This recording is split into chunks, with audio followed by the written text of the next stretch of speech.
Bonsoir à tous et à toutes et bienvenue à cette nouvelle vidéo. Le cadre est un petit peu différent et en fait c'est parce que je vais pas parler de livres cette fois-ci, je vais parler de projets. J'ai beaucoup de projets et j'en ai partagé beaucoup des petites photos sur Instagram et après un sondage vous avez décidé, chers subscribers, chers abonnés, d'en savoir plus. Donc cette vidéo-là c'est la réponse à votre question, à vos questions si vous en avez. Et en plus, ça va permettre vraiment de mettre les bases parce que j'ai beaucoup de projets et je vais beaucoup en parler.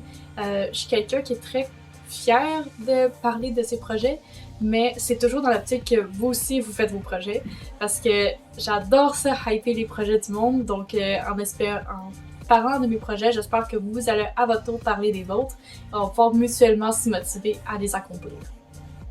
Donc, cette vidéo-là va se passer en deux temps. Premièrement, je vais parler de mes 3 plus grands projets. Et en deuxième temps, je vais parler des buts dans lesquels j'ai pour les prochains temps. Je travaille souvent trimestre avec mes buts de projet. Donc là, j'ai quelques buts pour le prochain trimestre, donc de juillet ou septembre. Donc c'est de ça que je vais parler aussi. Le premier projet que j'aimerais en parler maintenant, c'est un projet qui date depuis 2016, donc ça fait longtemps qu'il m'est très très cher et je travaille sur une trilogie de romans fantasy avec un petit peu de dark fantasy, epic fantasy mélangé là-dedans. Et en fait, ça raconte l'histoire d'un monde dans lequel il y avait un héros de la prophétie, un roi des ténèbres, le classique. Et en fait, il y avait une grande bataille et le héros est mort. Donc, le monde est tombé dans les ténèbres et là, il y a une jeune héroïne qui est vraiment annoncée comme la dernière héroïne et le poids du monde est sur ses épaules. Pardon, on entend le petit chien. Donc, c'est vraiment son histoire à elle et à ses compatriotes qui vont l'aider à défaire le roi des ténèbres une bonne fois pour toutes. Donc, cette série-là, présentement, c'est quoi le statut? En fait, j'ai écrit 2 tomes et il y en a un d'entre eux, le premier tome, que je suis en train de faire la 3e édition dessus. Donc, ça fait 3 fois que je prends le roman, je le décortique, je le corrige, je le peaufine pour le rendre meilleur. Donc, ça fait longtemps que je travaille sur cette série-là, depuis vraiment depuis 2016, comme j'ai dit. Mais j'aimerais vraiment ça, si possible, faire quelque chose, de publier éventuellement. Mais ça serait comme les buts, donc je vais en parler plus tard dans la vidéo. Mais c'est vraiment une série qui me tient vraiment à cœur, qui parle vraiment, tout le monde est un peu méchant, tout le monde est un peu gentil, c'est des héros gris, vraiment, et j'aime beaucoup cet univers-là aussi avec tout ce qu'on a pensé du fantasy, mais je le prends, je le monte, puis je le déconstruis. Donc j'aime beaucoup ça, jouer avec ces concepts-là, donc j'espère que un jour, quand il va sortir, vous aussi, vous allez le lire et l'apprécier, autant que moi, j'ai apprécié le construire. Donc, c'est ça pour ma première série. Et le titre de travail, c'est The Fallen Hero.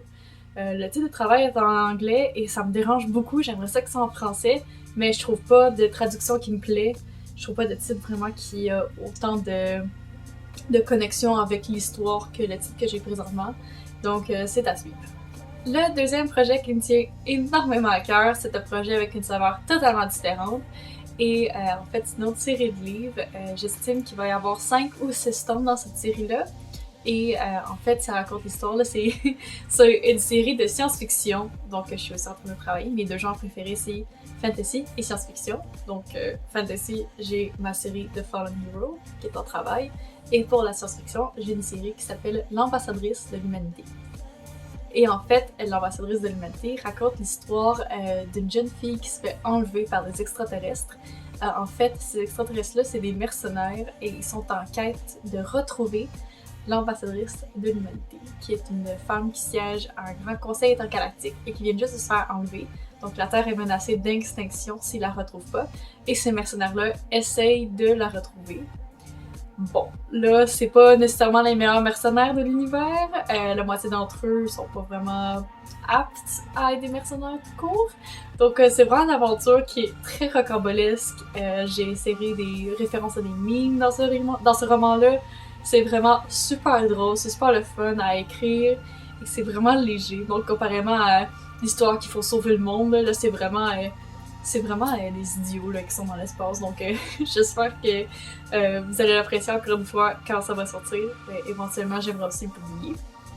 Donc, présentement, la série, je travaille dessus depuis 2019.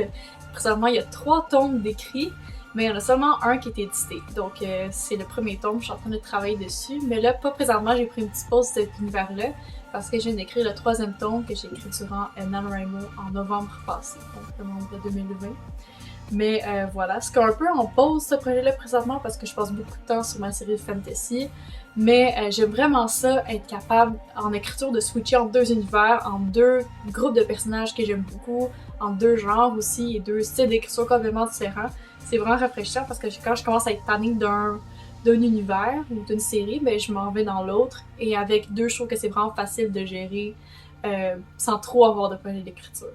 Et finalement, le 3e grand projet qui me tient énormément à cœur et dont vous allez entendre sur les réseaux sociaux assurément, c'est un grand nom nature qui s'appelle Projet Clostra.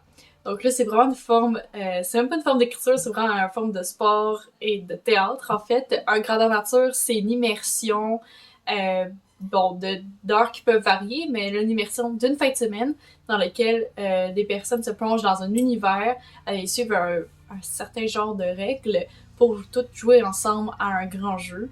Et c'est comme un peu Donjons et Dragons, mais dans la vraie vie. Donc chacun un personnage, dans un univers, il y a des statistiques liées à son personnage. Ou c'est un peu comme si c'était de l'improvisation, mais avec des gros costumes, des gros décors et vraiment quelques règles prédéfinies avant que le jeu commence. Donc ça fait très longtemps que je suis une grande fan des grandeurs nature. Et en fait, en 2018, avec un collègue, on a parti notre propre grandeur nature post-apocalyptique qui s'appelle Projet Clostra. Et en fait, l'histoire se passe dans une ville post-apocalyptique qui s'appelle le Dépanneur et dans laquelle tout le monde essaye de voir le fin mot de l'histoire. Il y a des guerres, il y a des clans, il y a des gens qui... il y a des guerres partout, il y a des zombies, il y a des compagnies qui essayent de tuer du monde, il y a des gens qui essayent de tuer du monde, c'est vraiment le chaos et vraiment c'est un projet qui me tient énormément à cœur, principalement parce que c'est vraiment un gros projet de gang. Je fais pas ça toute seule, puis on est vraiment une belle grande gang ensemble à administrer ça. Mais je suis quand même la cofondatrice et c'est moi qui ai le chapeau de Lore Master. Donc c'est moi qui dirige l'histoire derrière tout ça. Donc justement la ville du dépanneur, c'est quoi son histoire, quels sont les personnages importants comme les... Par exemple aujourd'hui il y a des pays, ben là c'est moi qui décide c'est quoi les pays dans cet univers-là, etc. Donc ça fait longtemps quand même que ça dure, donc j'ai quand même un bon background de lore, mais il faut quand même que je m'y remette dedans parce qu'on a une partie en septembre qui se passe durant une fin de semaine complète. Et même si on a un scénario de prévu, il faut quand même que je finisse de faire quelques affaires là-dessus.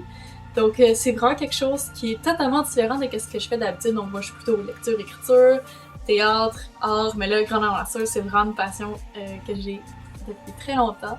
Donc voilà, Projet Clostra, c'est vraiment un projet qui me tient à cœur et c'est certain que vous allez en entendre parler énormément sur les réseaux sociaux. Donc pour terminer, en fait, j'ai énuméré quelques de mes projets principaux, mais je fais aussi beaucoup de projets on the side, j'ai des nouvelles que je suis en train de travailler, j'écris aussi énormément de choses, des fois ça me vient à l'esprit, et éventuellement j'aimerais peut-être faire des courts-métrages, des choses comme ça, mais bon, ça c'est tous des projets que je vais élaborer en temps et lieu. Sinon, pour le prochain trimestre, mes buts, ça serait de terminer l'édition de Fallen Hero, le tome 1. Je vais retourner encore une fois, je suis au chapitre 7 sur 26. Donc, d'après moi, je vais pas avoir terminé, mais j'aimerais vraiment ça l'avancer, donc j'aimerais ça en faire un peu à chaque jour. L'édition, c'est quelque chose qui est un peu difficile pour moi, donc j'essaie vraiment de m'y mettre pour éventuellement le finir et le présenter à des maisons d'édition. Je vais espérer en automne, mais on sait jamais.